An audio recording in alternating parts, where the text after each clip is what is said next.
దేశంలో కొత్త రాజకీయం ప్రారంభం కాబోతోందా?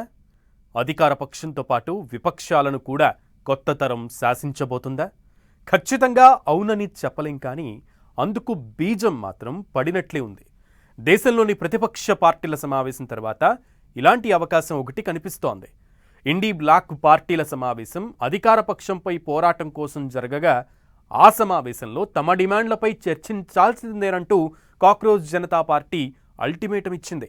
దానికి తగినట్లుగానే ప్రతిపక్షాల కూటమి తమ కార్యాచరణలో కాక్రోచ్ జనతా డిమాండ్ని కూడా చేర్చాయి.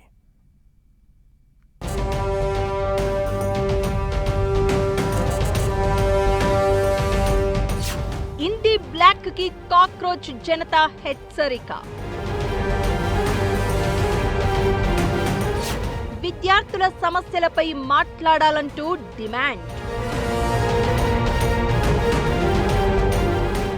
5 రాష్ట్రాల అసెంబ్లీ ఫలితాల తర్వాత మొదటిసారిగా కలిసిన ఇండీ బ్లాక్ పార్టీలు కేంద్రంపై పోరాటం చేయాలని నిర్ణయించాయి.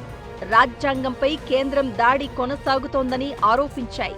ఇదేం కొత్త విషయం కాదు, కానీ దేశంలో ఇప్పుడు చిన్నపాటి సెన్సేషన్ గా మారిన కాక్రోచ్ జనతా పార్టీ అధికార పక్షంతో పాటు ప్రతిపక్ష పార్టీలకు కూడా అల్టిమేటమ్స్ జారీ చేయడం కొత్త రాజకీయానికి తెరలేపుతోంది. విద్యార్థులు ఎదుర్కొంటున్న పోటీ పరీక్షల అక్రమాల విషయంలో ఇప్పటికే జాతీయ స్థాయిలో పెద్ద చర్చ లేపిన కాక్రోచ్ జనతా పార్టీ ఢిల్లీ ధర్నాతో వీధి పోరాటాలకు సిద్ధమైనట్లయింది. తమ తదుపరి పోరాటాలపై ఫోకస్ చేస్తున్న ఈ బొద్దింకల పార్టీ ఇండియా కూటమి భేటీకి ముందే కీలక డిమాండ్లు వారి ముందు పెట్టింది. ఈ ఏడాది జాతీయ టెస్టింగ్ ఏజెన్సీతో పాటు పలు కేంద్ర ప్రభుత్వ సంస్థలు నిర్వహించిన పోటీ పరీక్షలు, సాధారణ పరీక్షల్లో సైతం అక్రమాలు బయటపడ్డాయి. వీటిలో నీట్తో పాటు సిబిఎస్ఈ, ఎస్ఎస్సి పరీక్షలు కూడా ఉన్నాయి. వీటి వల్ల దాదాపు 50 లక్షల మంది విద్యార్థులు తీవ్ర ఇబ్బందులు ఎదుర్కొంటున్నారు.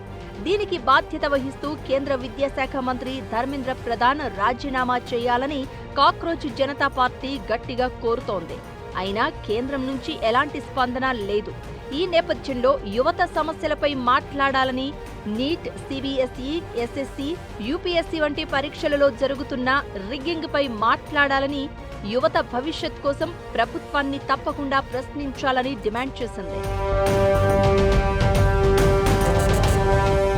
మరోవైపు ఇండియా బ్లాక్ కూటమి సమావేశానికి డీఎంకే, ఆమ్ ఆద్మీ హాజరు కాలేదు.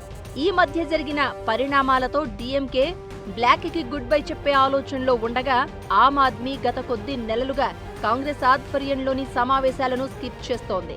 ఈ సమావేశంలో పెరుగుతున్న ధరలపై పోరాటానికి విపక్షాల కూటమి పిలుపు ఇవ్వగా, కాక్రోచ్ జనతా పార్టీ డిమాండ్లు చేసినట్లుగానే పరీక్షల నిర్వహణలో వైఫల్యంపై కేంద్రాన్ని ఎండగడతామని ప్రకటించింది.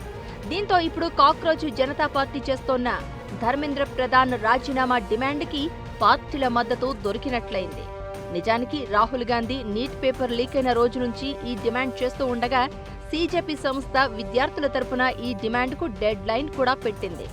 తమ సంస్థని బంగ్లాదేశ్, నేపాల్లో చోటు చేసుకున్న జెన్జీ తరహా ఉద్యమంతో పోల్చవద్దని అభిజిత్ దీప్కే ఇప్పటికే ప్రకటించారు. ప్రశాంతంగా నిరసన తెలపడమే తమ లక్ష్యంగా కాక్రోచ్ జనతా పార్టీ చెప్తూ ఉండగా, జూన్ 13 లోపు ధర్మేంద్ర ప్రధాన్ రాజీనామా చేయాలని హెచ్చరించారు. అప్పటికీ ఆయన రాజీనామా చెయ్యకపోతే, దేశవ్యాప్తంగా నిరసనలకు, అప్పటికీ తమ డిమాండ్కు తలొగ్గకపోతే మరోసారి ఆందోళనకు దిగుతామని కాక్రోచ్ జనతా పార్టీ చెప్తోంది. ఈ పరిణామాల నేపథ్యంలో రాబోయే రోజుల్లో కొత్త రాజకీయం కనిపిస్తుందేమో అనే అంచనాలు ప్రారంభమయ్యాయి.